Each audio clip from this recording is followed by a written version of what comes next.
اور ان کی نشانیوں میں سے ایک نشانی یہ ہوگی کہ ان کے والد کے چہرے پر نبوت کا نور چمکتا ہوگا۔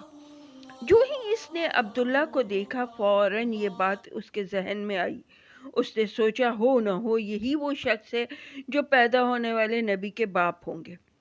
چنانچہ اس نے کہا، اگر تم مجھ سے شادی کر لو تو میں بدلے میں تمہیں اتنے ہی اونٹ دوں گی جتنے تمہاری جان کے بدلے میں ذبح کیے گئے تھے۔ اس پر انہوں نے جواب دیا، میں اپنے باپ کے ساتھ ہوں، ان کی مرضی کے خلاف کچھ نہیں کر سکتا، نہ ان سے الگ ہو سکتا ہوں، اور میرے والد باعزت آدمی ہیں، اپنی قوم کے سردار ہیں۔ بہرحال ان کی شادی حضرت آمنہ سے ہو گئی۔ آپ قریش کی عورتوں میں نسب اور مقام کے اعتبار سے افضل تھی۔ حضرت آمنہ حضرت عبداللہ کے گھر آ گئی۔ آپ فرماتی ہیں، جب میں ماں بننے والی ہوئی تو میرے پاس ایک شخص آیا، یعنی ایک فرشتہ انسانی شکل میں آیا۔ اس وقت میں جاگنے اور سونے کے درمیانی حالت میں تھی۔ عام طور پر اس حالت کو غنودگی کہا جاتا ہے۔ اس نے مجھ سے کہا، کیا تمہیں معلوم ہے تم اس امت کے سردار نبی کی ماں بننے والی ہو؟ اس کے بعد وہ پھر اس وقت آیا جب نبی کریم صلی اللہ علیہ وسلم پیدا ہونے والے تھے۔ اس مرتبہ اس نے کہا، جب تمہارے ہاں پیدائش ہو تو کہنا، میں اس بچے کے لیے اللہ کی پناہ چاہتی ہوں، ہر حسد کرنے والے کے شر اور برائی سے۔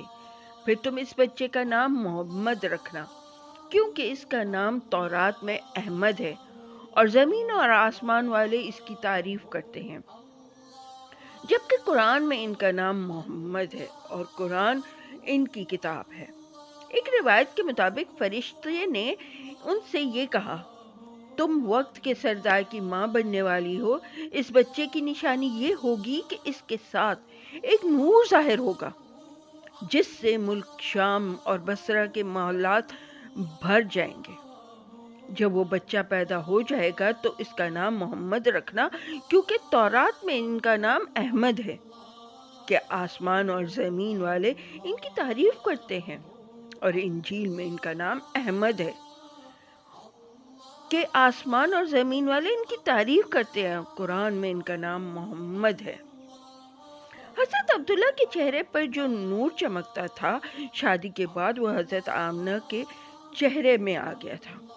امام زہرا فرماتے ہیں کہ حاکم نے یہ روایت بیان کی ہے کہ اس کو صحیح قرار دیا ہے کہ صحابہ رضی اللہ تعالی عنہ نے حضور نبی کریم صلی اللہ علیہ وسلم سے عرض کیا، اے اللہ کے رسول، ہم نے اپنے بارے میں کچھ بتائیے۔ آپ صلی اللہ علیہ وسلم ارشاد فرمایا، میں اپنے باپ ابراہیم علیہ السلام کی دعا ہوں، اپنے بھائی عیسیٰ علیہ السلام کی بشارت ہوں، اور خوشخبری ہوں۔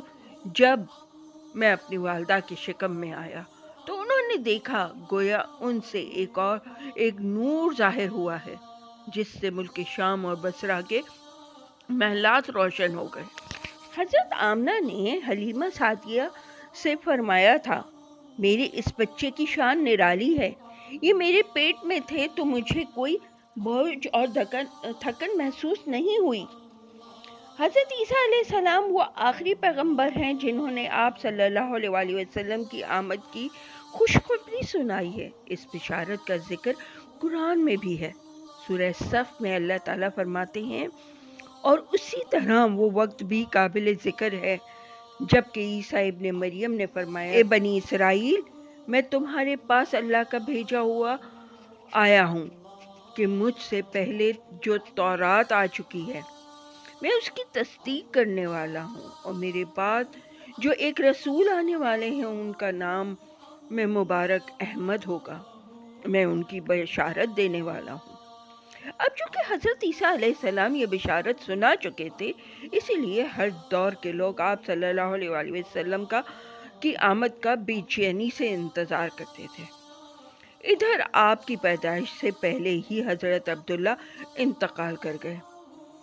سابقہ کتب میں آپ کی نبوت کی ایک علامت یہ بھی بتائی گئی ہے کہ آپ کے والد کا انتقال آپ کی ولادت سے پہلے ہو جائے گا۔ حضرت عبداللہ ایک تجارتی قافلے کے ساتھ تجارت کے لیے گئے تھے۔ اس دوران بیمار ہو گئے اور کمزور ہو کر واپس لوٹے۔ قافلہ مدینہ منورہ سے گزرا تو حضرت عبداللہ اپنے ننیال یعنی بنو نجار کے ہاں ٹھہرے۔ ان کی والدہ بنو نجار سے تھی۔ حضرت عبداللہ اس جگہ 1 ماہ تک بیمار رہے اور انتقال کر گئے۔ انہیں یہیں دفن کر دیا گیا۔ تجارتی قافلہ جب حضرت عبداللہ کے بغیر مکہ مکرمہ میں پہنچا اور عبد المطلب کو پتہ چلا کہ ان کے بیٹے عبداللہ بیمار ہو گئے ہیں اور مدینہ منورہ میں اپنے ننیال میں ہیں، تو انہیں لانے کے لیے عبد المطلب نے اپنے بیٹے زبیر کو بھیجا۔